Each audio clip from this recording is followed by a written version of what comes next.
చిరు వ్యాపారుల ఆర్థిక స్వావలంబన కోసం నడ్డి విరిచే వడ్డీలకు చెల్లిచీటీ చెబుతూ చిరు వ్యాపారులకు అండగా నిలబడాలన్న సదుద్దేశంతో గురువారం ఉదయం వరుసగా 4వ ఏడాది 8వ విడత జగనన్న తోడు వడ్డీ రీయింబర్స్మెంట్ను అందజేశారు. ఈ పథకం ద్వారా చిరు వ్యాపారులకు 10,000 రూపాయల వరకు వడ్డీ లేని రుణం కల్పిస్తూ పూర్తి వడ్డీ భారాన్ని ప్రభుత్వమే భరిస్తూ ఒక్కొక్కరికి 10,000 రూపాయలు అంతకు పైగా రుణాలు రాష్ట్రంలోని 3,95,000 మంది చిరు వ్యాపారులు సంప్రదాయ చేతి వృత్తుల వారికి బ్యాంకుల ద్వారా కొత్తగా 417.94 కోట్ల రూపాయల కొత్త రుణాలు అందించడంతో పాటు గత 6 నెలలకు సంబంధించిన 13.64 కోట్ల రూపాయల వడ్డీ రీయింబర్స్మెంట్ కలిపి మొత్తం 431.58 కోట్ల రూపాయలను తాడేపల్లి క్యాంపు కార్యాలయం నుండి కంప్యూటర్ బటన్ నొక్కడం ద్వారా లబ్ధిదారుల ఖాతాల్లో సీఎం వైఎస్ జగన్మోహన్ రెడ్డి జమ చేయగా తిరుపతి జిల్లా కలెక్టరేట్ వీడియో కాన్ఫరెన్స్ హాల్ నుండి జిల్లా collector K Venkataramana Reddy, MLC doctor Sipai Subrahmanyam, Satyavedu MLA Adimulam, PD DRDA Jyothi, MEPMA అధికారులు మహిళా లబ్ధిదారులతో కలిసి హాజరయ్యారు.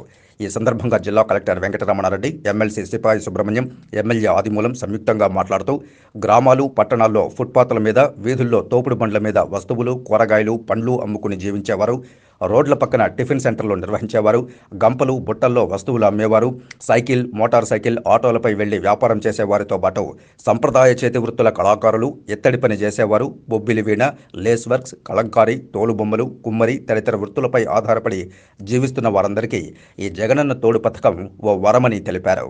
గురువారం ముఖ్యమంత్రి తాడేపల్లి క్యాంపు కార్యాలయం నుండి రాష్ట్ర వ్యాప్తంగా జగనన్న తోడు 8వ విడత రుణాలు వడ్డీ రీయింబర్స్మెంట్ను కంప్యూటర్ బటన్ నొక్కి జమ చేసే కార్యక్రమాన్ని ప్రారంభించారని, మన జిల్లాలో డిఆర్డీఏ ద్వారా గ్రామీణ మరియు మెప్మా ద్వారా పట్టణ ప్రాంతాల చిరు వ్యాపారులకు 8వ విడత జగనన్న తోడులో జిల్లాలో 16,541 మందికి బ్యాంకుల ద్వారా సుమారు 17.5 కోట్ల రూపాయలు అందించడం జరుగుతోందని తెలిపారు. గతంలో వారు తీసుకున్న రుణాలకు జిల్లాలో 30,782 మంది చిరు వ్యాపారులకు సుమారు 70.71 లక్షల రూపాయల వడ్డీ రీయింబర్స్మెంట్ లబ్ధి అంటే పూర్తి వడ్డీ రుణమాఫీ అయిందని తెలిపారు. ముఖ్యమంత్రి తీసుకున్న చురుకైన చర్యల కారణంగా సకాలంలో రుణాలు చెల్లించిన వీధి వ్యాపారులు, సంప్రదాయ చేతి వృత్తుల వారికి నిత్యం అందుబాటులో మూలధనం ఉంటోందని అన్నారు. 0 వడ్డీకే రుణాలు అందిస్తూ జగనన్న తోడు పథకం అమలు చేస్తున్నారని అన్నారు. దేశంలోనే అత్యధికంగా వడ్డీ లేని రుణాలు అందిస్తున్నది మన రాష్ట్ర ప్రభుత్వమని కొనియాడారు. ఇప్పటికీ అర్హత కలిగి లబ్ధి చేకూరని వారు ఉంటే సచివాలయంలో దరఖాస్తు చేసుకోవాలని సూచించారు. సీఎం వీడియో కాన్ఫరెన్స్ అనంతరం జిల్లా కలెక్టర్ ప్రజాప్రతినిధులతో, సంబంధిత అధికారులతో కలిసి 8వ విడత కింద రుణాలు మరియు వడ్డీ రీయింబర్స్మెంట్ నగదు కలిపి సుమారు 18.21 కోట్ల రూపాయల మెగా చెక్కును లబ్ధిదారులకు అందజేశారు.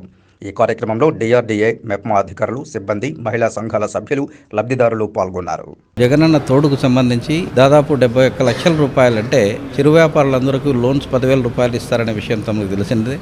సో ఈ విధంగా దాదాపు 30,000 మంది చిరు వ్యాపారులు వాళ్ళు 10,000 రూపాయల ప్రకారం తీసుకోవడం, కొంతమంది 2వ విడత అయితే 11,000, కొంతమంది 3వ విడత అయితే 12,000 రూపాయలు కూడా లోన్స్ తీసుకొని ఎప్పటికప్పుడు కట్టేస్తున్నటువంటి వాళ్ళకందరికీ కూడా ఎప్పటికప్పుడు ఇది 8వ విడత కింద వాళ్ళకు ఇంట్రెస్ట్ రీయింబర్స్మెంట్ అనేది ఇప్పుడు జరిగింది. అదేవిధంగా కొత్తగా కూడా లోన్స్ 10,000 రూపాయల లోన్స్ ఇవ్వడం కూడా జరిగింది. ఈ కార్యక్రమం మన జిల్లాలో 71 లక్షలు ఈరోజు మనము వాళ్ళ అకౌంట్స్లోకి ఎవరైతే సక్రమంగా కట్టి ఉంటారో వాళ్ళందరికీ కూడా అకౌంట్స్లోకి ఈరోజు సీఎం గారు వేయడం జరిగింది.